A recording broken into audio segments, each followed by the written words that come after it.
미국의 대부흥사 D.L. 무디라는 분이 있습니다.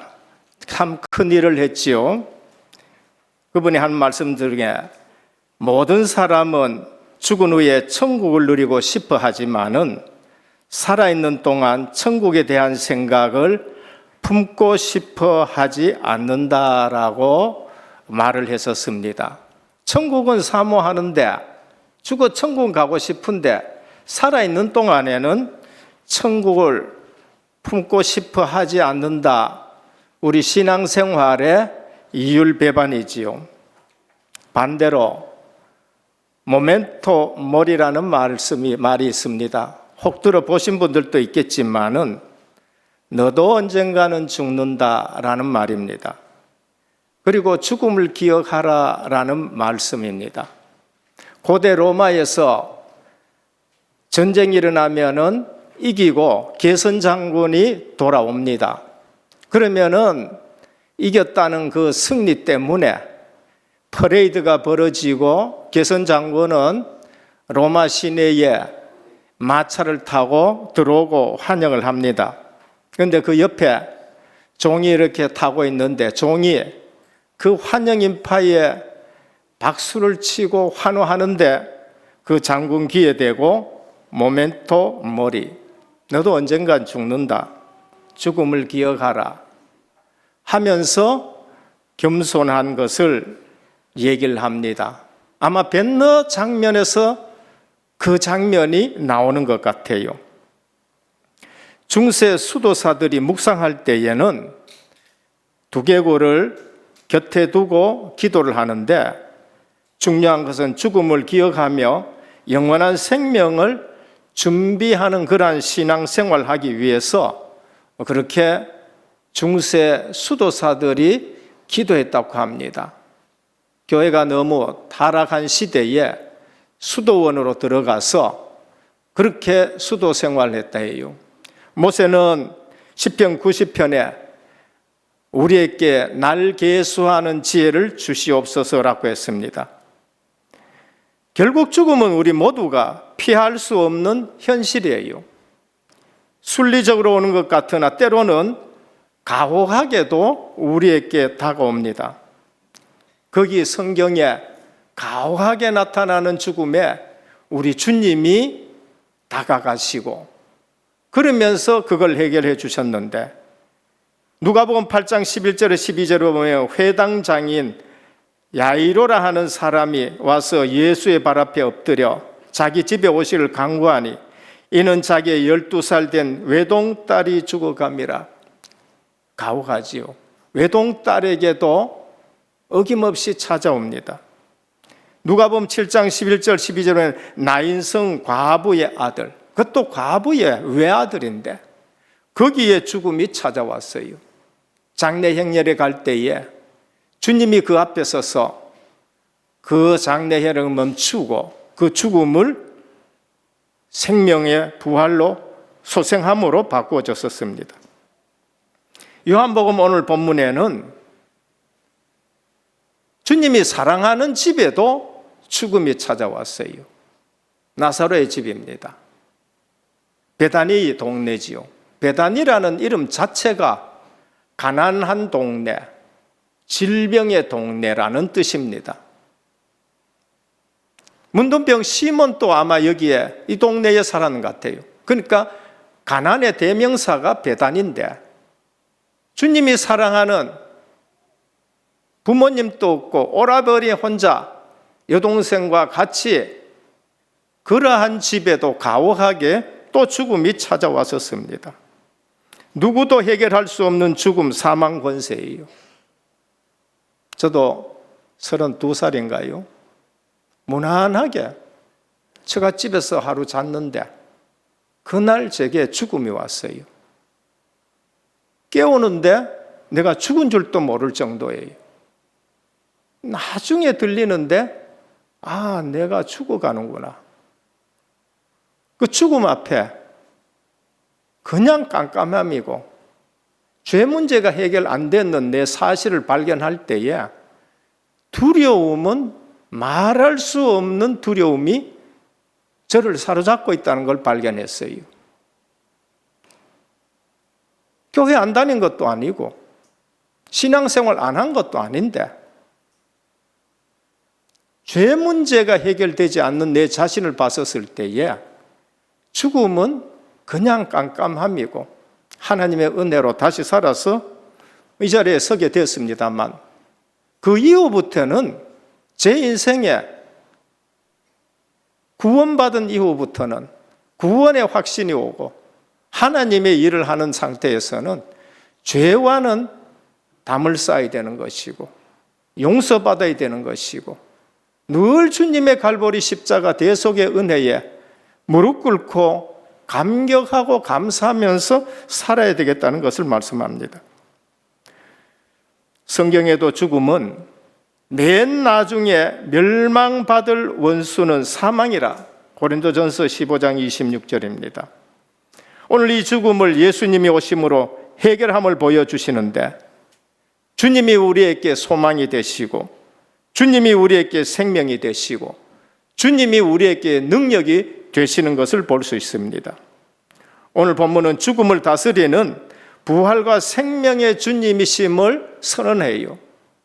요한복음에서는 영적인 부분을 얼마나 많이 다루는지 아버지와 아들과의 관계, 예수님과 제자의 관계, 그리고 예수님과 무리의 관계, 그러면서 가장 중요한 것은 생명에 대해서 말씀을 합니다.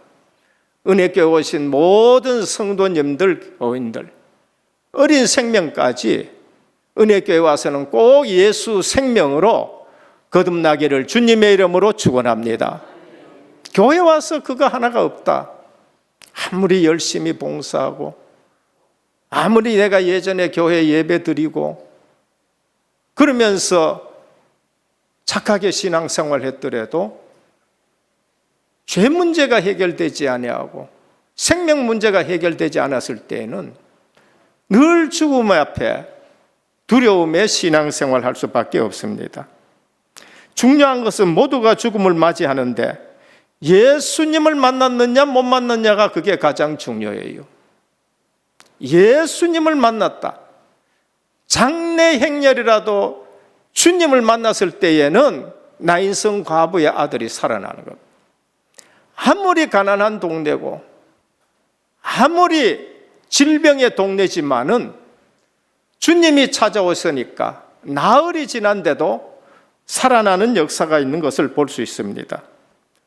당시에도 많은 사람이 죽었는데 주님을 만난 사람은 소생함을 입었다는 것을 우리에게 말씀합니다. 본론입니다. 첫 번째, 나사로의 죽음 앞에 마리아의 믿음입니다. 마리아의 신앙입니다. 마르다의 신앙입니다. 21절에서 22절.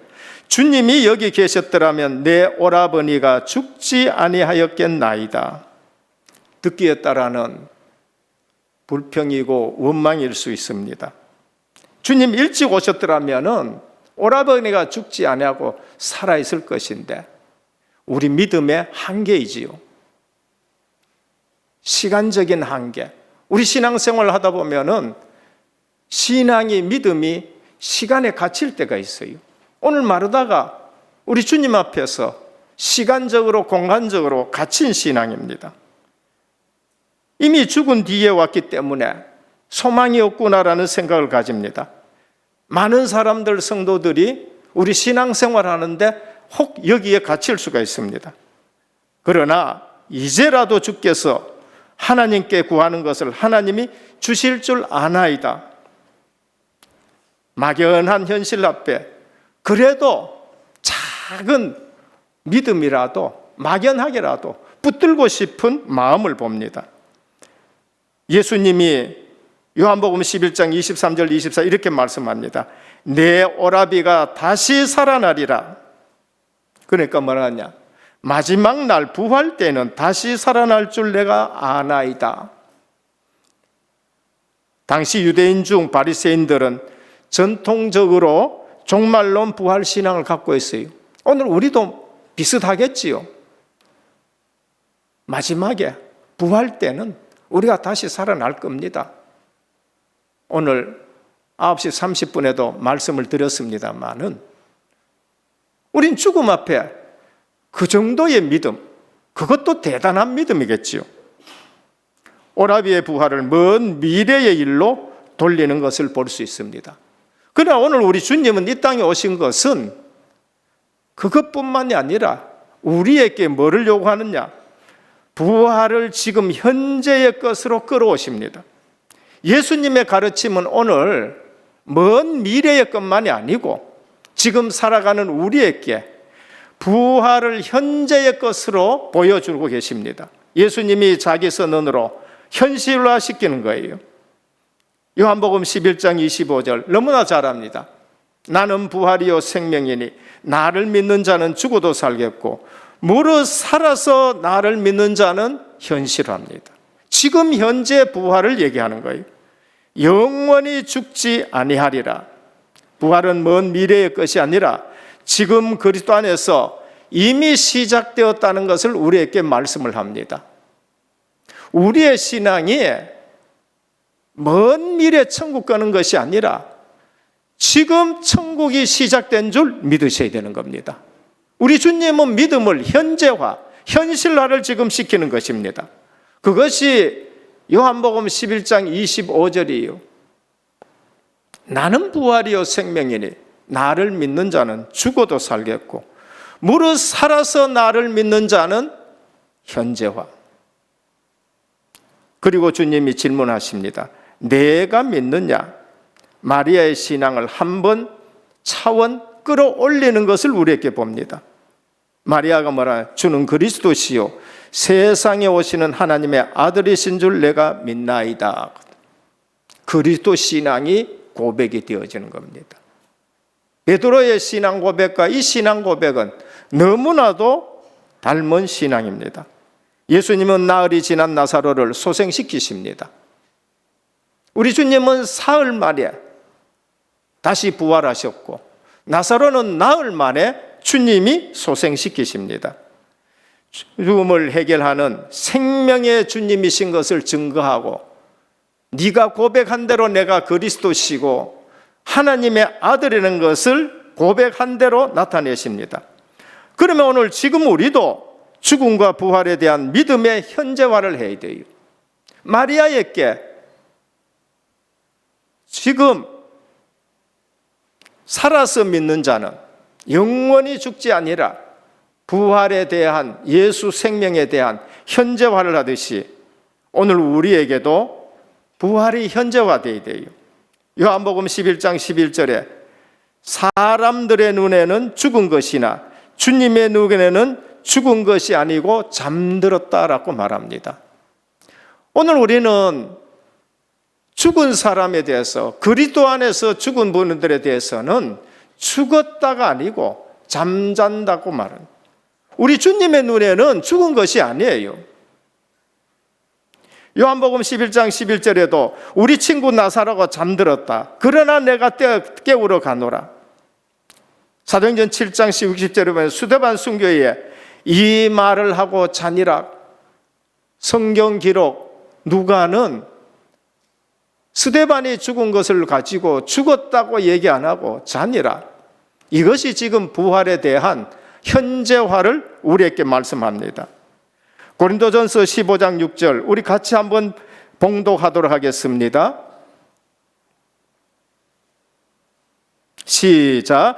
그 후에 500여 형제에게 일시에 보이셨나니 그 중에 지금까지 대다수는 살아있고 어떤 사람은 잠들었으며 부활의 현재화예요.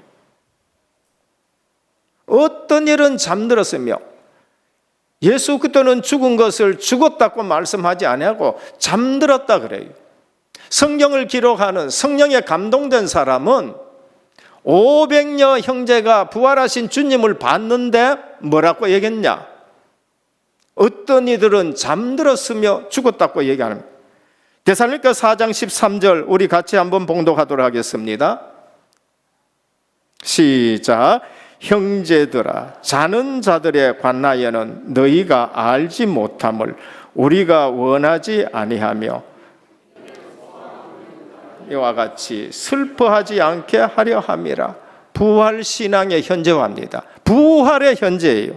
사도 바울은 형제들아 자는 자들에 관하여는 너희가 알지 못함을 우리가 원하지 않으니 제대로 좀 알아라. 그들이 죽은 것이 아니고 지금 잔다라고 말씀을 합니다. 주 안에서는 죽음은 수면이라는 비유를 부활 소망을 가지고 우리에게 말씀을 합니다. 그래서 이것은 사망 권세가 깨어진 것이요 폐기된 것입니다. 오늘 우리 이 땅에 살아가는 예수 생명 가진 성도님들 부활 신앙이 현실화되기를 축원합니다. 우리는 늘 신앙생활 하면서 그냥 세상 기준에 살아가는 거죠. 부활 신앙의 현실화입니다. 현재화입니다. 오늘 우리는 부활을 어떻게 현재화하나? 로마서 8장 11절입니다. 같이 봉독합니다. 시작. 예수를 죽은 자 가운데서 살리신 이의 영이 너희 안에 거하시면 그리스도 예수를 죽은 자 가운데서 살리신 이가 너희 안에서 거하시는 그의 영으로 말미암아 너희 죽을 몸도 살리시리라. 할렐루야. 우리에게 부활의 현재화, 현실화가 뭐냐? 부활의 영이 우리 속에 있다는 것이에요. 예수 그리스도를 살리신 부활의 영, 성령께서 오늘 또 형제들아 자는 로마서 8장 11절 예수를 죽은 자 가운데서 살리신 이의 영이 부활의 영입니다. 부활의 영이 지금 저와 여러분 가운데 함께 계십니다. 그래서 생명의 영이요 죄와 사망에서 우리를 부활시키고 생명의 영으로 우리와 함께하는 것입니다. 예수님은 나사로를 살리면서 우리에게 뭐를 알게 하시느냐? 부활의 현재와 무릇 살아서 나를 믿는 자는 영원히 죽지 아니하리라. 부활 생명의 시작을 우리에게 말씀하는 겁니다.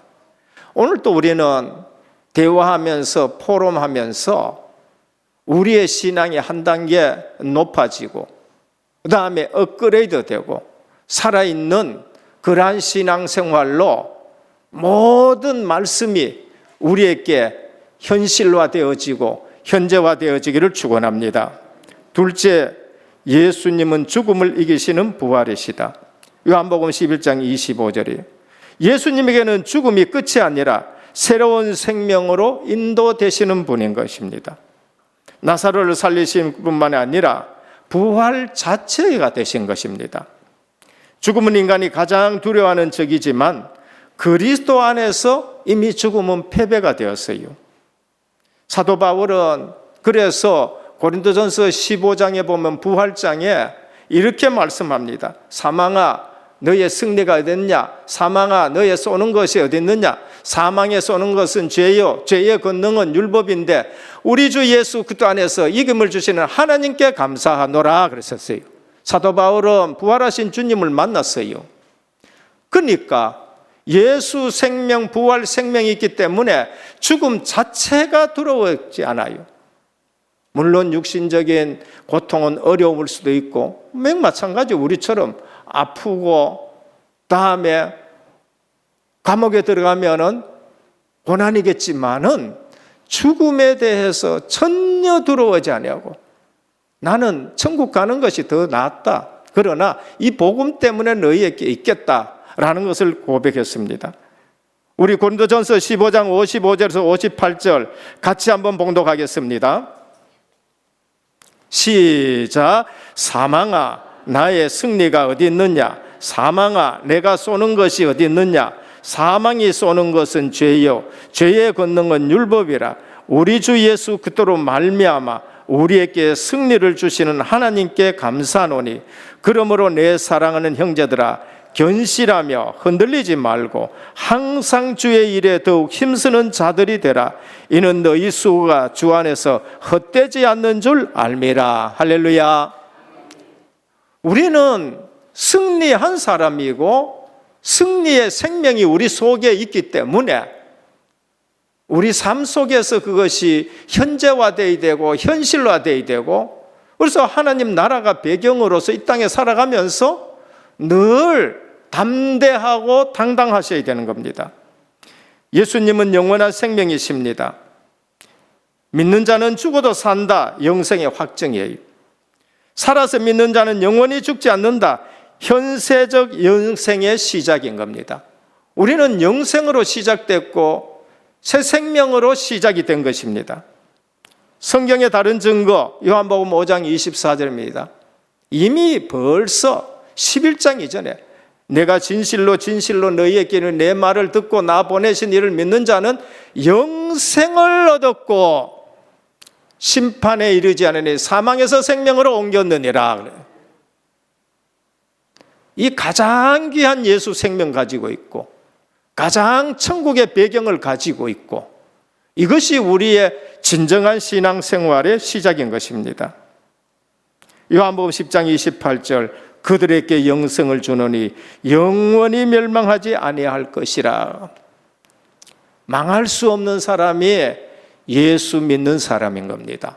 그런데 우리는 생각이 얼마나 망했다고, 얼마나 근심이 많고 얼마나 걱정이 많고, 천국을 죽어서 가기를 원하지만 살아있는 동안에 천국을 품고 살기를 원하지 않는다. 우리의 그 체질이고 우리의 신앙생활의 아이러니라는 것을 우리에게 말씀합니다. 문제가 없는 건 아니에요. 문제가 없는 건 아니지만은 말씀을 붙들고 살아갈 때에 그 문제는 문제가 되지 않고, 주님이 찾아오시면은 사망까지도 해결되어지는 주님이신데, 오늘 은혜교회에 주님이 임만하는 교회가 되시기를 바랍니다. 내 인생에 주님이 주인이 되시는 그러한 삶을 살아가야 돼요. 여성이지만 안일숙 여사는 죽으면 죽으리라 그렇게 말했어요. 71년도에 이 책을 제가 읽어봤습니다만, 죽으면 죽으리라 사모님이죠. 그 다음에 뭐 하느냐, 죽으면 살리라라는 책을 내놨어요. 죽으면 죽는 게 아니다. 우린 죽으면 살리라. 그 다음에만 당신은 죽어요. 그러나 죽지 않아요. 오늘 어떠한 문제, 환경, 여건, 질병 속에서도 부활의 생명의 신앙 가지고 그것이 우리를 소생해가게 하고 우리를 살려내고 우리를 인도하고 이 땅에 사는 동안에 증인으로 살아가기를 축원합니다. 셋째, 예수님은 우리 신앙 고백의 중심이 되셔야 됩니다. 그 어떤 사람도 우리의 의지가 아니고 예수 그리스도가 우리 신앙생활의 중심이 되셔야 돼요. 요한복음 11장 27절이에요. 주는 그리스도시요 세상에 오시는 하나님의 아들. 예수 그리스도에 대한 신앙 고백은 그분이 그리스도시고 그리스도의 일을 하실 분은 하나님의 아들밖에 없다는 걸 말해요. 그러니까 신앙 고백 중에 가장 기본적인 신앙은 그리스도와 하나님의 아들. 오늘 참 그리스도는 하나님의 아들밖에 없는 겁니다. 부활은 단순한 교리가 아니라 우리에게 현실화되어야 되고 지금 내게서 그리스도로 새로운 시작이 되어야 되는 겁니다. 그래서 베드로가 주는 그리스도시요 살아계신 하나님의 아들이시답니다. 네가 복이 있도다 그러셨어요. 오늘 예수 믿고 신앙 고백하는 하나님의 자녀가 가장 복 있는 줄 믿으시길 바랍니다. 이걸 누가 뺏어갈 수 있어요? 없어요. 이 사실을 모르니까 어마어마한 복을 받은 구원의 복을 받고 하나님의 은혜를 받은 야곱이 뭘 뺏어야 되는 줄 알았어. 뺏어야 되는 줄을 알고 수단을 써가지고 형을 속여서 뺏고 이러니까 내가 험악한 세월을 보냈다고 그렇게 얘기를 하는 거예요. 바로 앞에 이제는 큰 축복받아가 바로를 축복하면서 내가 험악한 세월을 보냈는데 인본 때문에 그렇게 됐다라고 말을 합니다. 오늘 도마도 그렇습니다. 요한복음 20장 28절 도마가 대답하여 이르되 나의 주님이시요 나의 하나님이시니이다. 예수님이 누구예요? 하나님이십니다. 예수님이 하나님이시에요. 나의 주시요 나의 주님이시요 주인이시요 왕이시요 하나님이십니다라고 말합니다. 예수께서 이르시되 너는 나를 본고로 믿느냐 보지 않고 믿는 자는 복되도다 하셨습니다. 로마서 10장 9절에 10절에 네가 만일 내 입으로 예수를 주로 시인하여 또 하나님께서 그를 죽은 자 가운데서 살린 것을 내 마음에 믿으면 구원을 받으리라 그랬습니다. 우리가 믿는 예수님은 십자가 지시고 부활하신 예수님인 겁니다. 그거를 믿을 때에 구원을 받는 거예요. 많은 지금 교회 중에는 목회자들 중에도 부활을 안 믿는 목회자와 교회가 있는 겁니다. 오늘 뭐라 그러냐? 로마서 10장 9절 10절 우리 꼭 같이 한번 봉독하도록 하겠습니다. 시작. 내가 만일 내 입으로 예수를 주라 시인하며 또 하나님께서 그를 죽은 자 가운데서 살리신 것을 내 마음에 믿으면 구원을 얻으리라. 죽은 자 십자가. 그러면서 살리신 것을 믿으면 부활. 우리는 그 부활 신앙이 마리아다 마르다에게 현재화시키고 현실화시킨 주님. 오늘 또 바울은 살리신 영, 부활의 영을 우리에게 보내주셨다고 하셨습니다. 부활신앙은 미래의 사건이 아니라 지금 예수님과 연합할 때 이미 누려지는 은혜인 것입니다.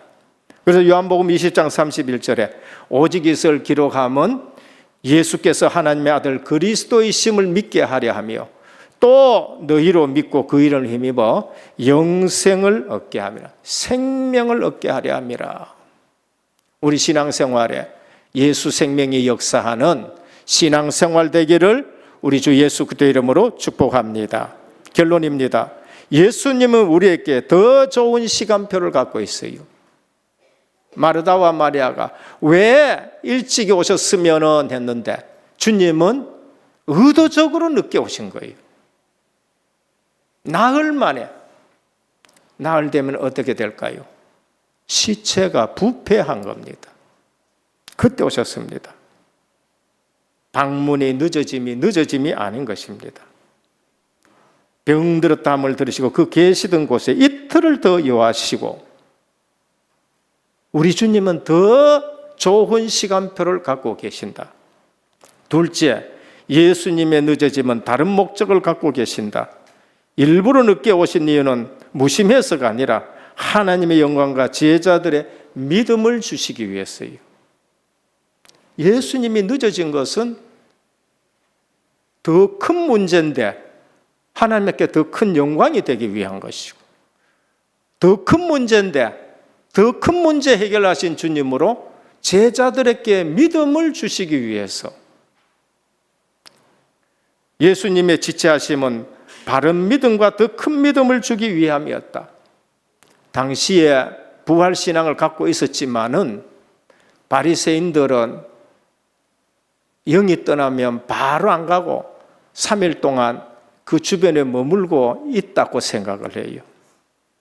그 틀을 깨뜨리기 위해서 예수님은 사흘 지나고 나흘 만에 오셔가지고 틀린 그 신앙의 틀을 깨뜨리기 위해서 우리는 불신자들 49제 지내지요.